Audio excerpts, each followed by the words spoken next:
The government's scientific advisers are warning the Prime Minister to prepare for the possibility the whole of England could spend Christmas under Tier 3 restrictions after the UK recorded its highest daily COVID death toll since May. But new research suggests more than half of people would break the rule of six so their family could celebrate together. It comes after the news this week that journalist Victoria Derbyshire apologised after saying she would break the rule of six for the festive period. Joining us now is businesswoman Bushra Sheikh, who says that her family are considering breaking the rule of six so that they can, in fact, enjoy it together. Along with broadcaster and dad of four, Jamie East, he says if we break the rules now, the last 8 months will have been for nothing. And as billed, the behavioural psychologist Professor Susan Mickey, who says that we should have gone into a circuit breaker lockdown 5 weeks ago. Welcome to the programme, all three of you. Bushra, let's come to you first, of course, because you are going down the line of saying, listen, I'll try my best, but I can't promise that I'll stick to the rules. You're making it hard for everybody, aren't you? Yeah, good morning. Yeah, no, look, I mean, I'm just going to say, frankly, how it is. I'm literally going to be considering breaking the rules for six. Why? Because I'm only saying what 50%, 51% of the population are actually thinking. This is a really, really tough time. Like, you can't treat this country like children. At the end of the day, as far as I'm concerned, I know what's best for my family. I know how I can apply the rules to my family. You know, why does it have to be that one rule fits everybody? It's a special occasion. It's coming soon. Like, we need to have a little bit of joy. It's been really, really tough. It's been a difficult year. And Susan, I mean, this is obviously something that you are very familiar with, this, you know, this idea that people should have some responsibility in their own lives. It's interesting, Julia Hartley-Brewer's responded to what Victoria Derbyshire said, and she said, indeed, millions of people are only playing lip service to the rules, meeting family and friends in secret, skulking around in shadows, hoping not to get fined. Most of them are good, law-abiding people who stuck to the rules the first time round, but no, they can't go on like this forever. Is that a problem for you, Susan, that idea that actually we want to be able to take some responsibility for our own behaviour and not be imposed upon? Oh, we might have lost Susan. I think we saw her line going. Let's go to Jamie. Jamie East. I mean, hey. You are sort of pretty much. We've got to stick to the rules, right? And there's no bending of the rules whatsoever. I can't believe what I'm hearing. This I know better than a virus. You don't know better than a virus. I'm sorry. For the past 8 months, people have gone through all sorts of horrific pain. People have had their dead relatives had been buried by strangers, and you want to give all up that? You want to give that all up for a roast dinner? It's absolute madness. It's not a football match at Christmas Day in 1914. It's a virus that's killed millions of people. Get over yourself. Bushra, I mean, you know, it's a fair point. I mean, you're thinking about your family and why wouldn't you, Bushra? But really, we've got to think of others. So once you've been round to your families for Christmas and there's 6, 8... I mean, I think you've said to one of our researchers there might be 15 of you.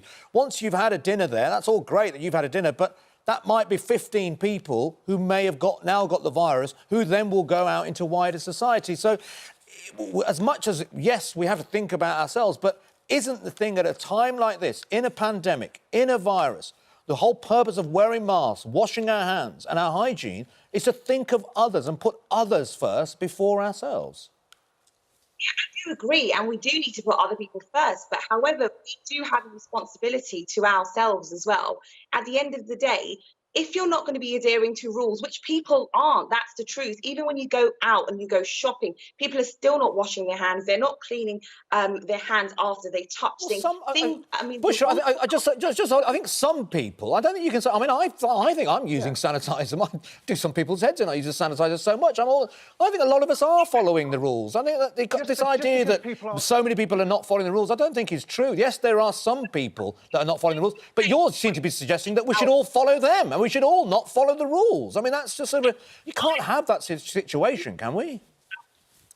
People are not following the rules correctly. I am speaking for 51% of the population who said they would consider breaking a rule. Why? Because we've got mental health. People's well-being is being affected. We are going to be, I mean, the population, it's just going to be awful once we come out of this. We need to have a window which is going to allow families to get together, even if it's for a few hours on one day, if they can take precautionary measures. It's very simple. And Susan, you're back now. Hopefully you can hear us now this time round.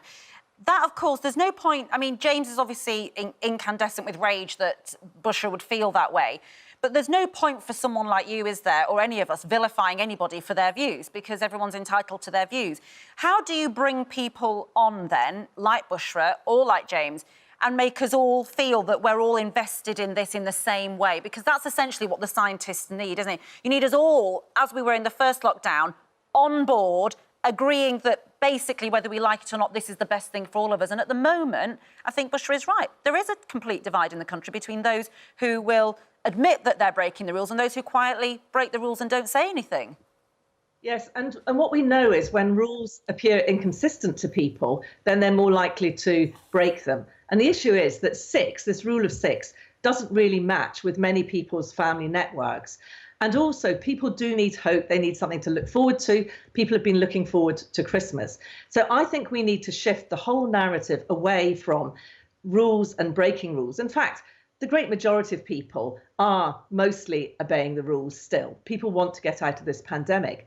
But I think we should shift to a risk assessment and risk management where we give the responsibility and control to people to have a risk budget for their family over the Christmas period and think about how they spend that, knowing that the more risky situations will be more people over a longer time, closer together, indoors rather than outdoors.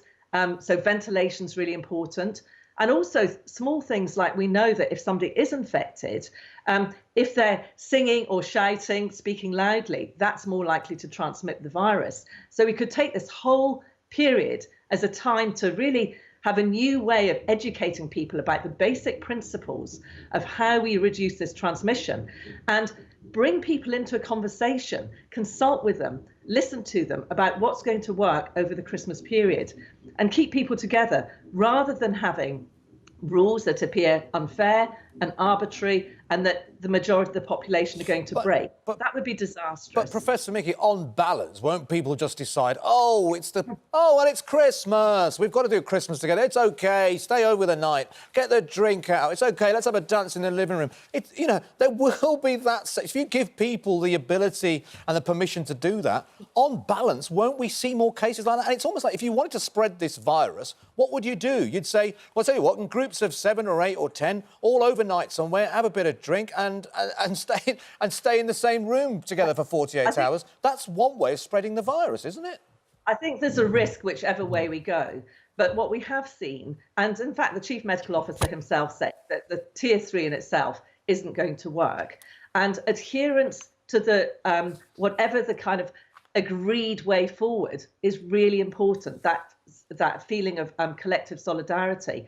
And I think that if we put the responsibility in the hands of the British people, they will behave more responsibly than if they're treated as they see as children and told you just need to stick to this rule of six when we haven't been given the evidence of why 6 is better than 7 or 5.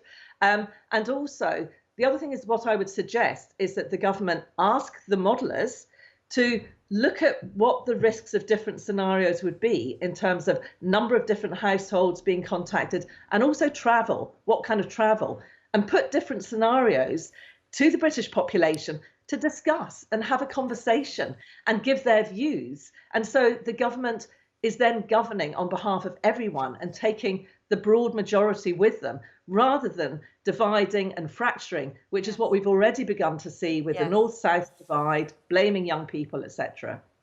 Jamie East, I mean, look, hearing what Professor Mickey's saying then, if people are breaking the rules, and we are in that situation, people aren't abiding by the rules anyway, maybe it is about informing, educating and giving some responsibility to the public and see if we can get this sort of collective responsibility feeling going. What do you think of that? Well, As far as I'm aware, we have been being informed and educated. We knew that there was going to be a second wave in October since back in May. I still find it crackers, and with full respect to our guests, I find it crackers that there are 51% of the British public that think they can reason with a killer virus. It's nuts. What is it in you, Jamie, as a person that allows you to feel so strongly that you can continue to stick to the rules for however long you're being asked to? Like, why is it that you're not wavering, where obviously you will have seen other people wavering? Well, one, because I'm aware that I'm incredibly lucky. I've got a lovely house, I've got a garden that you can see behind me, and I've got the vast majority of my family with me already. But I'm still facing Christmas possibly without seeing my oldest son. But also, I've had COVID. I know what it's like. It's not a joke. And there are still lots of people out there that think it's just a bit of flu still. It's not. 367 people died yesterday, the highest since May.